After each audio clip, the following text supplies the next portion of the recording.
പ്രിയപ്പെട്ട സുഹൃത്ത് നമസ്കാരം. ഇന്ന് ജൂൺ 13, ഏറ്റവും ലേറ്റസ്റ്റ് ആയിട്ടുള്ള കറണ്ട് അഫേഴ്സുമായി ജേഡിസ് കറണ്ട് അഫേഴ്സ്. ഒരു വ്യക്തിയുടെ വാല്യൂ അത് മാറുന്നത് അറിവ് വർദ്ധിക്കുന്നതോറുമാണ്. നമ്മൾ ഓരോ ദിവസവും നമ്മളുടെ അറിവിന് വേണ്ടി സമയം കണ്ടെത്തുകയാണെങ്കിൽ നമ്മുടെ വാല്യൂ ആണ് മാറുന്നത്. അത് നമുക്ക് ഇന്നല്ലെങ്കിൽ നാളെ എവിടെയെങ്കിലൊക്കെ നമുക്ക് സഹായിക്കുകയുള്ളൂ. So increase your value always. ഇന്ന് ജൂൺ 13 നമുക്ക് ഇന്നത്തെ ലേറ്റസ്റ്റ് ആയിട്ടുള്ള കറണ്ട് അഫേഴ്സിലേക്ക് പോകാം. ഒരു ന്യൂസ് ഹെഡിംഗ് ആണ്: former chief minister Vijay Rupani died in a plane crash. മുൻ മുഖ്യമന്ത്രി വിജയ് രൂപാനി വിമാനാപകടത്തിൽ മരിച്ചു. ഇന്നലെ വിമാനാപകടം നമുക്ക് എല്ലാവർക്കും അറിയാവുന്നതാണ്. ഇന്നത്തെ എല്ലാ പത്രങ്ങളിലും അതുപോലെ തന്നെ ഇന്നലെ വെബ്സൈറ്റുകളും എവിടെയും കണ്ടിട്ടുള്ള ഒരു വാർത്തയായിരുന്നു ഇന്ത്യയുടെ വിമാനം, അതായത് ഇന്ത്യയുടെ ബോയിങ് വിമാനം തകർന്നു പോയത് അഹമ്മദാബാദിൽ. 242 പേരാണ് മരിച്ചിട്ടുള്ളത്. ഇതിൽ കേരളത്തിലെയും ഒരു നഴ്സ് ഇന്നലത്തെ ആ വിമാനാപകടത്തിൽ കൊല്ലപ്പെട്ടു. ഇന്നലെ 12-ാം തീയതി 1:38 ടേക്ക് ഓഫ് ചെയ്ത വിമാനം UK പോകുന്ന വിമാനമാണ്. നിമിഷങ്ങൾക്കകം ടേക്ക് ഓഫ് ചെയ്ത വെറും സെക്കൻഡ്സ് തന്നെ അത് അഹമ്മദാബാദിലെ BJ മെഡിക്കൽ കോളേജിന്റെ ആ ഹോസ്റ്റലിലേക്ക് വീഴുകയും ഏതാണ്ട് 60ഓളം മെഡിക്കൽ സ്റ്റുഡൻസും ആ ഒരു വിമാനാപകടത്തിൽ ഇഞ്ചേർഡായി. ഇതിൽ 6ഓളം MBBS സ്റ്റുഡൻസും കൊല്ലപ്പെട്ടു എന്നാണ് കണക്ക്. നമുക്ക് ഈ കറണ്ട് അഫേഴ്സിന്റെ ഡീറ്റെയിൽസിലേക്ക് പോകാം. 2025 ജൂൺ 12 അഹമ്മദാബാദ് വിമാനത്താവളത്തിൽ നിന്ന് പറന്നുയർന്ന 5 മിനിറ്റിനുള്ളിൽ തകർന്ന വിമാനത്തിന്റെ പേര് ലണ്ടനിലേക്ക് പോകുന്ന ബോയിങ് 787-8 ഡ്രീം ലൈനർ വിമാനം. ബോയിങ് 787- ഡ്രീം ലൈനർ എയർക്രാഫ്റ്റ് ആണ് ലണ്ടനിലേക്ക് പോകുന്ന വിമാനമാണ് തകർന്നിട്ടുള്ളത്. ഇത്തരത്തിലുള്ള വിമാനം, അതായത് ബോയിങ് 787-8, ഇത് ആദ്യമായിട്ടാണ് ഇങ്ങനെ ഒരു ക്രാഷ് സംഭവിക്കുന്നത്. 2014 ജനുവരിയിലാണ് എയർ ഇന്ത്യ ഈ വിമാനം സർവീസ് ആരംഭിച്ചിട്ടുള്ളത്. വളരെ എക്സ്പീരിയൻസ് ആയിട്ടുള്ള ഒരു പൈലറ്റായിരുന്നു.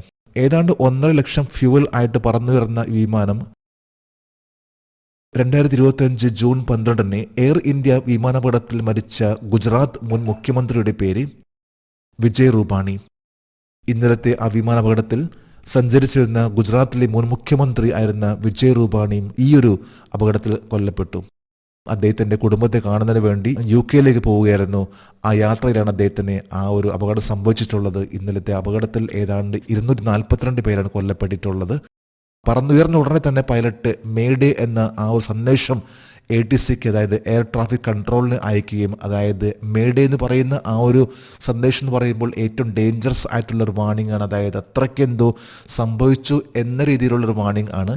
മേഡേ എന്ന് പറയുന്ന ഒരു ഫ്രഞ്ച് വേർഡാണ്. ഇത് വർഷങ്ങളായിട്ട് തന്നെ ഇത് ഉപയോഗിക്കുന്ന ഒരു വാക്കാണ്. അതായത് ഏറ്റവും അടിയന്തരാവസ്ഥ വരുമ്പോൾ ഉപയോഗിക്കുന്ന ഒരു വാക്കാണ് മേഡേ.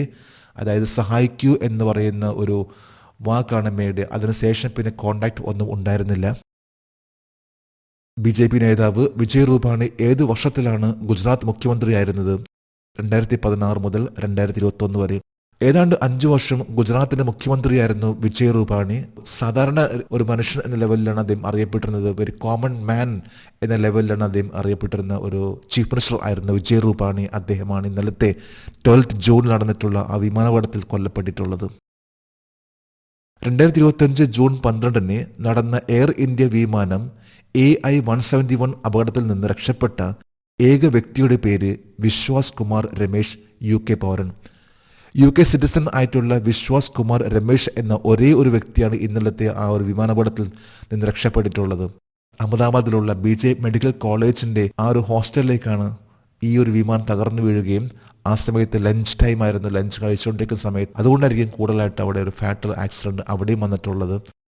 169 ഇന്ത്യൻസും 53 ബ്രിട്ടൻസും 7 പോർട്ടുഗീസ്, 1 കനേഡിയൻ എന്നിവരാണ് ഇതിൽ കൊല്ലപ്പെട്ടിട്ടുള്ളത്. 1965 വിജയ് രൂപാനിക്ക് മുമ്പ് മാരകമായ വിമാനാപകടത്തിൽ മരിച്ച ഗുജറാത്തിലെ 2ാമത്തെ മുഖ്യമന്ത്രി ആരായിരുന്നു? ബൽവന്ത് റായ് ഗോപാൽജി മേത്ത. ബൽവന്ത് റായ് ഗോപാൽജി മേത്ത ഗുജറാത്തിന്റെ 2ാമത്തെ ചീഫ് മിനിസ്റ്റർ ആയിരുന്നു. കോൺഗ്രസിലെ സീനിയർ ലീഡർ ആയിരുന്ന ബൽവന്ത് റായ് ഗോപാൽജി മേത്ത, അദ്ദേഹം സ്വന്തം വിമാനത്തിൽ കച്ച് ഏരിയയിൽ പറക്കുന്ന സമയത്താണ് പാകിസ്ഥാൻ മിസ്റ്റേക്കൻലി ആ ഒരു വിമാനത്തെ ഫയർ ചെയ്യുകയും അതിലാണ് ആ ഒരു പ്ലെയിൻ ക്രാഷിലാണ് ബൽവന്ത് റായ് ഗോപാൽജി മേത്ത 1965 കൊല്ലപ്പെട്ടിട്ടുള്ളത്. അടുത്തൊരു ന്യൂസ് ഹെഡിംഗ് ആണ്: India's gender gap widens as it drop to 131st spot. ഇന്ത്യയുടെ ലിംഗപരമായ അന്തരം 131ാം സ്ഥാനത്തേക്ക് താഴ്ന്നു. ഇന്ത്യയുടെ ലിംഗപരമായിട്ടുള്ള അന്തരം ഇത് വർദ്ധിച്ചുകൊണ്ടിരിക്കുകയാണെന്നാണ് കണക്ക്. കഴിഞ്ഞ വർഷത്തേക്കാളും കൂടുതലാണ് ഈ പ്രാവശ്യം വന്നിട്ടുള്ളത്. ഈ പ്രാവശ്യത്തെ റാങ്ക് എന്ന് പറയുമ്പോൾ 131ലേക്ക് ഇന്ത്യ താഴ്ന്നിരിക്കുകയാണ്. നമുക്ക് ഈ കറണ്ട് അഫയേഴ്സിന്റെ ഡീറ്റെയിൽസിലേക്ക് പോകാം. ലോക സാമ്പത്തിക ഫോറത്തിന്റെ ആഗോള ലിംഗഭേദ വിടവ് റിപ്പോർട്ട് 2025 ഇന്ത്യയുടെ റാങ്ക് എന്താണ്? 148 രാജ്യങ്ങളിൽ 131. World economic forum global gender gap report. ഇത് വേൾഡ് എക്കണോമിക് ഫോറത്തിന്റെ ഒരു റിപ്പോർട്ട് ആണ്. ഈ റിപ്പോർട്ട് അനുസരിച്ച് 148 രാജ്യങ്ങൾ, ഈ 148 രാജ്യങ്ങളിലെ ലിംഗഭേദം, അതായത് ജെൻഡർ ഗ്യാപ്പ്, അതായത് സ്ത്രീ പുരുഷന്റെ ആ ഒരു ഗ്യാപ്പ് എന്ന് പറയുമ്പോൾ എക്കണോമിക്കലി, സാമ്പത്തികമായിട്ട് അല്ലെങ്കിൽ രാഷ്ട്രീയപരമായിട്ടുള്ള അവരുടെ പ്രസൻസ്, പ്രത്യേകിച്ച് പാർലമെന്റ് തിരഞ്ഞെടുപ്പ് അല്ലെങ്കിൽ നമ്മുടെ ലോക്കൽ ഇലക്ഷനിലൊക്കെ സ്ത്രീ പുരുഷന്മാരുടെ ഇലക്ഷൻ നിൽക്കുന്ന വ്യക്തികളുടെ ആ ഒരു ഗ്യാപ്പ്, കൂടാതെ എഡ്യൂക്കേഷൻ ലെവലിലുള്ള ഗ്യാപ്പ്, ഇതെല്ലാം നോക്കുമ്പോൾ ഏറ്റവും കൂടുതൽ ഗ്യാപ്പ് എന്ന് പറയുമ്പോൾ അത് 148 രാജ്യങ്ങളിൽ 131 സ്ഥാനമാണ് ഇന്ത്യക്ക് ഇപ്പോൾ ഉള്ളത്. അതായത് ഏറ്റവും താഴെയാണ് ഇന്ത്യയുടെ ഇപ്പോഴത്തെ റേഞ്ച്. ലോക സാമ്പത്തിക ഫോറത്തിന്റെ 2024 ആഗോള ലിംഗഭേദ വിടവ് റിപ്പോർട്ടിൽ ഇന്ത്യയുടെ സ്ഥാനം എന്തായിരുന്നു? ഇന്ത്യ 129 സ്ഥാനത്ത്. അതായത് കഴിഞ്ഞ വർഷം ഇന്ത്യയുടെ റാങ്ക് ആയിരുന്നു 129.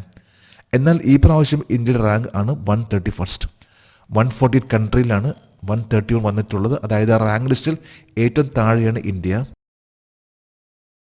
ലോക സാമ്പത്തിക ഫോറത്തിന്റെ 2025 ആഗോള ലിംഗഭേദ വിടവ് റിപ്പോർട്ടിൽ ഒന്നാം സ്ഥാനത്ത് നിൽക്കുന്ന രാജ്യം ഏതാണ്? ഐസ്ലാൻഡ്. ഐസ്ലാൻഡ് ആണ് ഏറ്റവും ടോപ്പ് ലെവലിൽ നിൽക്കുന്ന രാജ്യം. അത് കഴിഞ്ഞാൽ പിന്നെ Finland, Norway, UK, New Zealand.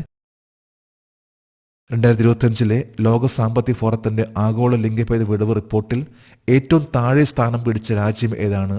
Pakistan.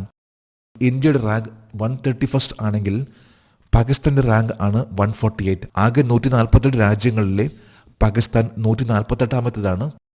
ഈ റിപ്പോർട്ടിൽ മാൽഡീവ്സ് ആണെങ്കിൽ 138, ഇന്ത്യ 131, ശ്രീലങ്ക 130. ഏറ്റവും ബെസ്റ്റ് ആയിട്ടുള്ള ഏഷ്യൻ കൺട്രീസ് എന്ന് പറയുമ്പോൾ അതിൽ ബംഗ്ലാദേശ് ആണ്. 24ാമത്തെ റാങ്ക് ആണ് ബംഗ്ലാദേശിന്. സൗത്ത് ഏഷ്യയിലെ ബെസ്റ്റ് പെർഫോമിംഗ് എന്ന ലെവലിൽ പറയാൻ സാധിക്കുന്ന ഒന്നാണ് സൗത്ത് ഏഷ്യ. ഇതിൽ പ്രധാനമായിട്ടും പറയുമ്പോൾ 4 ഏരിയസ് ആണ് നോക്കുന്നത്. അതായത് സാമ്പത്തികമായിട്ടുള്ള ആ ഒരു അന്തരം, വിദ്യാഭ്യാസപരമായിട്ടുള്ള ഒരു അന്തരം, ഹെൽത്ത് ആൻഡ് സർവൈവൽ, കൂടാതെ തന്നെ പൊളിറ്റിക്കൽ എംപവർമെന്റ്, പൊളിറ്റിക്കലി നമുക്ക് ഇലക്ഷനിൽ നിൽക്കുന്ന സ്ത്രീകളുടെ എണ്ണം, ഇവയെല്ലാം നോക്കുമ്പോഴുള്ള ആ ഒരു വ്യത്യാസമാണ് ഈ ഒരു റാങ്ക് നിശ്ചയിക്കുന്നത്. ഇതനുസരിച്ച് ഇന്ത്യ 131 റാങ്ക് ആണ് ഇന്ത്യയുടെ ഇപ്പോഴത്തെ. അടുത്തൊരു ന്യൂസ് ഹെഡിംഗ് ആണ് India's first integrated e waste eco park. ഇന്ത്യയിലെ ആദ്യത്തെ സംയോജിത ഇ വേസ്റ്റ് എക്കോ പാർക്ക്. ഇതും ലേറ്റസ്റ്റ് ആയിട്ടുള്ള വാർത്തയാണ്. ഇ വേസ്റ്റ് എന്താണ്? ഇ വേസ്റ്റ് എന്ന് പറയുമ്പോൾ പഴയ കമ്പ്യൂട്ടർ, റെഫ്രിജറേറ്റർ, ഇതെല്ലാം നമ്മൾ ഉപേക്ഷിക്കാറുണ്ട്. ഇത്തരത്തിലുള്ള കംപ്ലീറ്റ് ആയിട്ടുള്ള ഇലക്ട്രോണിക് ഐറ്റംസ് അല്ലെങ്കിൽ ഇലക്ട്രിക്കൽ ഐറ്റംസ്, ഇവയെ പറയുന്ന ഒന്നാണ് ഇ വേസ്റ്റ്. ഇതിന്റെ ആദ്യത്തെ ഒരു എക്കോ പാർക്ക് ആണ് ഇപ്പോൾ ഇന്ത്യയിൽ ആരംഭിച്ചിട്ടുള്ളത്. ഇത് ഡൽഹി സർക്കാർ ആണ് ആരംഭിച്ചിട്ടുള്ളത്. നമുക്ക് നോക്കാം കറണ്ട് അഫയേഴ്സിന്റെ ഡീറ്റെയിൽസ്. ഇന്ത്യയുടെ ആദ്യത്തെ സംയോജിത ഇ വേസ്റ്റ് എക്കോ പാർക്ക് എവിടെയായിരിക്കും? വടക്കു പടിഞ്ഞാറൻ ഡൽഹിയിലെ ഹൊളാംബി കലാൻ. ഡൽഹിയിലുള്ള ഒരു സ്ഥലമാണ് ഹൊളാംബി കലാൻ. ഇവിടെയാണ് ഇന്ത്യയിൽ ആദ്യത്തെ ഒരു ഇ വേസ്റ്റ് എക്കോ പാർക്ക് ആരംഭിക്കുന്നത്. ഇത് ഡൽഹി സർക്കാർ ആണ് ആരംഭിക്കുന്നത്. ഇന്ത്യയുടെ ആദ്യത്തെ സംയോജിത ഇ വേസ്റ്റ് എക്കോ പാർക്കിന്റെ ഇ വേസ്റ്റ് സംസ്കരണത്തിന്റെ പ്രതീക്ഷ എന്തായിരിക്കും? പ്രതിവർഷം 51,000 മെട്രിക് ടൺ വരെ ഇ വേസ്റ്റ് പ്രോസസ്സിംഗ് ചെയ്യുക.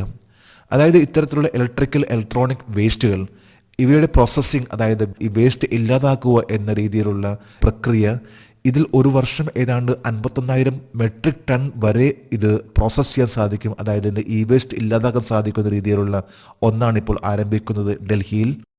അടുത്തൊരു ന്യൂസ് ഹെഡിംഗ് ആണ് first person of Indian origin to be elected president of the AMA. AMAയുടെ പ്രസിഡന്റായി തിരഞ്ഞെടുക്കപ്പെട്ട ആദ്യ ഇന്ത്യൻ വംശജ. AMA എന്നാൽ എന്താണ്? American medical association. ഇതിലാദ്യമായിട്ടാണ് ഒരു ഇന്ത്യക്കാരൻ അതിന്റെ പ്രസിഡന്റ് ആകുന്നത്. നമുക്ക് നോക്കാം ഈ കറണ്ട് അഫയേഴ്സിന്റെ ഡീറ്റെയിൽസ്. അമേരിക്കൻ മെഡിക്കൽ അസോസിയേഷന്റെ 178ാം വർഷത്തെ ചരിത്രത്തിൽ ആദ്യത്തെ ഇന്ത്യൻ വംശജനായ പ്രസിഡന്റായി ചരിത്രം സൃഷ്ടിച്ചത് ആര്? Doctor Srinivas Mukkamala. Doctor Srinivas Mukkamala American president association, അതായത് ഏതാണ്ട് 2.5 ലക്ഷത്തോളം മെമ്പേഴ്സ് ഉള്ള ഒരു സംഘടനയാണ് American medical association. American medical അസോസിയേഷന്റെ 178 വർഷത്തെ ചരിത്രത്തിൽ ആദ്യമായിട്ടാണ് ഒരു ഇന്ത്യക്കാരൻ അതിന്റെ പ്രസിഡന്റ് ആകുന്നത്. അത് ഡോക്ടർ ശ്രീനിവാസ് മുക്കമലയാണ്. ഇദ്ദേഹം ear nose throat ENT specialist ആണ്. ENT സ്പെഷ്യലിസ്റ്റിനെ അറിയപ്പെടുന്നത് ഓട്ടോലാറിൻഗോളജിസ്റ്റ് എന്ന പേരിലാണ് അറിയപ്പെടുന്നത്. ഓട്ടോലാറിൻഗോളജിസ്റ്റ് എന്ന പേരിലാണ് അറിയപ്പെടുന്നത്. ഡോക്ടർ മുക്കാമൽ അദ്ദേഹം ഒരു ഓട്ടോലാറിൻഗോളജിസ്റ്റ് ആണ്. ഇയർ നോസ് ത്രോട്ടിന്റെ സ്പെഷ്യലിസ്റ്റ് ആയിട്ടുള്ള അദ്ദേഹത്തെയാണ് ഇപ്പോൾ ആദ്യമായിട്ട് ഒരു വ്യക്തിയെ അമേരിക്കൻ മെഡിക്കൽ അസോസിയേഷന്റെ പ്രസിഡന്റ് ആകുന്നത്. 2025 ജൂൺ 11 അമേരിക്കൻ മെഡിക്കൽ അസോസിയേഷന്റെ 180ാമത് പ്രസിഡന്റായി ചുമതലയേറ്റത് ആരാണ്? ഡോക്ടർ ശ്രീനിവാസ് മുക്കമല.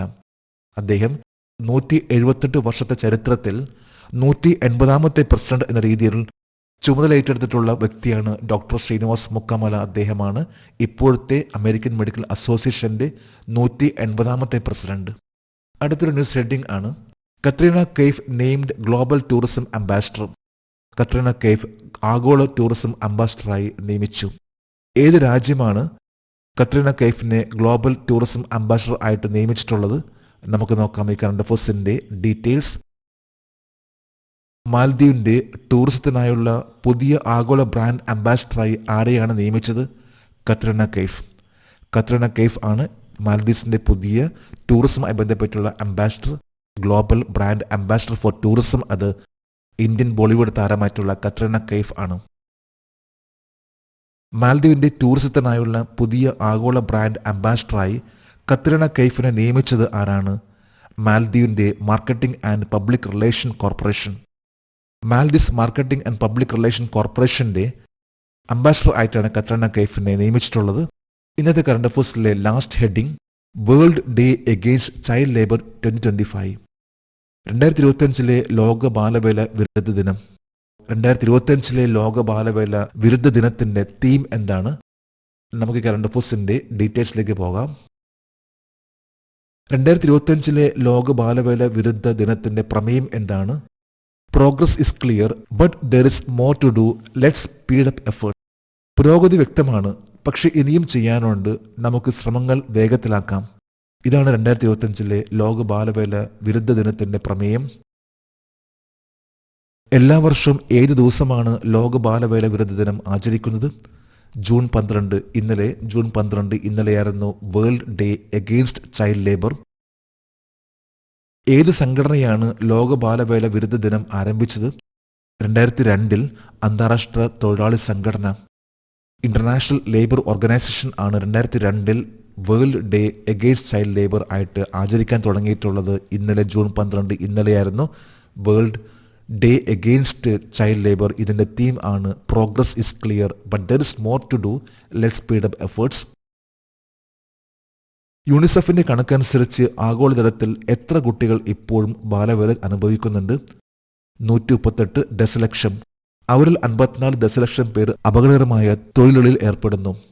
138 മില്യൺ എന്ന് പറഞ്ഞാൽ ഏതാണ്ട് 13.8 കോടി കുട്ടികളാണ് ഇപ്പോഴും ബാലവേല ചെയ്തുകൊണ്ടിരിക്കുന്നത്. ഇതിൽ 5.4 കോടി കുട്ടികൾ ഡേഞ്ചറസ് ആയിട്ടുള്ള പല ജോലികളിലും ആണ് ഏർപ്പെട്ടിരിക്കുന്നത്. പ്രത്യേകിച്ച് ഫയർ ക്രാക്കേഴ്സ് എന്ന് പറയും, പടക്ക കമ്പനികൾ, അതുപോലെ ചില മൈനുകളിൽ ഇവയെല്ലാം തന്നെ കുട്ടികൾ ബാലവേല ചെയ്യുന്നുണ്ട്. ഇതെല്ലാം വളരെ ഡേഞ്ചറസ് ആയിട്ടുള്ളതാണ്. നമ്മൾ ഇന്ന് ഏറ്റവും ലേറ്റസ്റ്റ് ആയിട്ടുള്ള കറണ്ട് അഫയേഴ്സ് ആണെന്ന് ഇവിടെ അപ്ഡേറ്റ് ചെയ്തിട്ടുള്ളത്. ജെഡിസ് കറണ്ട് അഫയേഴ്സിന്റെ ഇന്നത്തെ ഈ വീഡിയോ കണ്ടിട്ട് ഇഷ്ടപ്പെട്ടെങ്കിൽ ഈ ചാനൽ സബ്സ്ക്രൈബ് ചെയ്യാനും ഷെയർ ചെയ്യാനും മറക്കരുത്. നമുക്ക് നാളെ വീണ്ടും പുതിയ കറണ്ട് അഫയേഴ്സുമായിട്ട് കാണാം.